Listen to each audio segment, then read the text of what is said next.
Pull the trigger, Grandpa. Let's see if you even flinch. The cadet's voice dripped with mockery as he pressed a fake pistol against the temple of an old man wearing a faded army jacket. His friends erupted in laughter behind him, pointing and jeering like it was all part of a game. Phones were out, recording. Jokes flew like bullets. But the old man didn't blink, didn't flinch, didn't move a muscle. His eyes, weathered and grey, stared forward, steady and stormed with something far colder than fear. They'd mistaken silence for weakness, and today they were going to learn why you never threaten a veteran. They had called him old-timer when he wandered onto the training yard that morning. Some assumed he was lost, others thought he was some retired janitor stumbling back into old memories. One instructor, feeling generous, let him watch the cadet drills from the sideline. The kids ignored him, laughed behind his back, had no idea who he was or what that jacket had seen.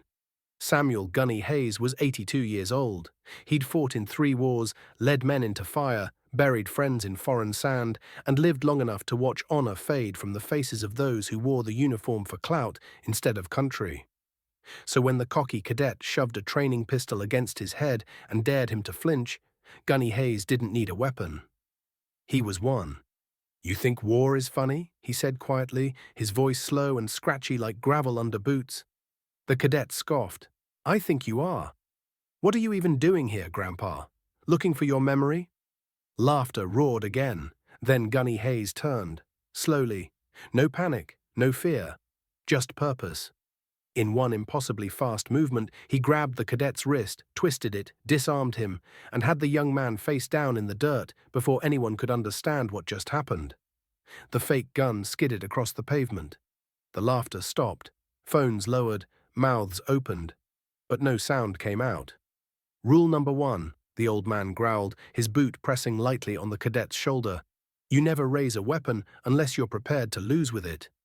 The cadet looked up, shaken.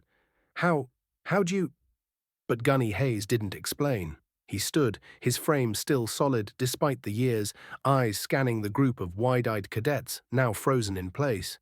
"I fought real enemies. Ones who didn't need to pretend." He stepped forward, each step echoing louder than their laughter had minutes earlier. "You think wearing green means you've earned the right to laugh at the past, to mock a jacket like this?" He held out the hem of his coat, torn, faded, stained with time and sacrifice. "This jacket buried brothers. This jacket carried blood.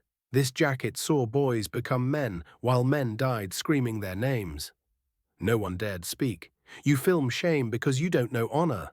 You laugh at ghosts because you've never heard their screams." An instructor had rushed over by now, but paused as he saw Gunny, his voice cracked in disbelief. "Is that Gunny Hayes?" The senior officer beside him nodded slowly, eyes wide. "He trained my instructor. That man's a legend." Back in the yard, Gunny reached into his jacket and pulled out a small tattered patch, the symbol of his unit from Vietnam. He handed it to the cadet still on the ground. "I wore this when I watched my best friend bleed out in my arms. He was 19. Just like you." The cadet's hands trembled as he took it, the weight of legacy hitting harder than any punishment ever could. "I came here to see if the new generation remembered what this uniform means. I got my answer." He turned to leave, silence trailing behind him. But then, "Sir." The cadet stood, then saluted. One by one, every cadet followed. No more laughter, no more pointing, no more mockery, just a line of silent, humbled salutes. The same hands that had held phones were now shaking in respect. Gunny Hayes gave a slow nod, never turning back. "Train harder, fight cleaner, and for God's sake, remember who came before you." By that night, the footage had spread like wildfire. Not the prank, the moment, the silence, the takedown, the lesson. Millions watched, thousands wept. Comments flooded in. He didn't scream, he didn't rage. He reminded them what it means to serve. That jacket is more honorable than any badge they'll earn. He taught more in 60 seconds than boot camp will in 6 months. Veterans everywhere stood a little taller that night. Young cadets watched and rewatched in shame and awe, and across every screen in the country, one truth rang clear. You don't threaten a man who's already stared death in the face and lived. especially not one wearing a jacket that history still salutes. Before we end this story, let us know in the comment where are you watching from. If this story moved you, don't forget to like this video, leave a comment, and subscribe for more powerful stories like this one. You never know, the next one might just change your life.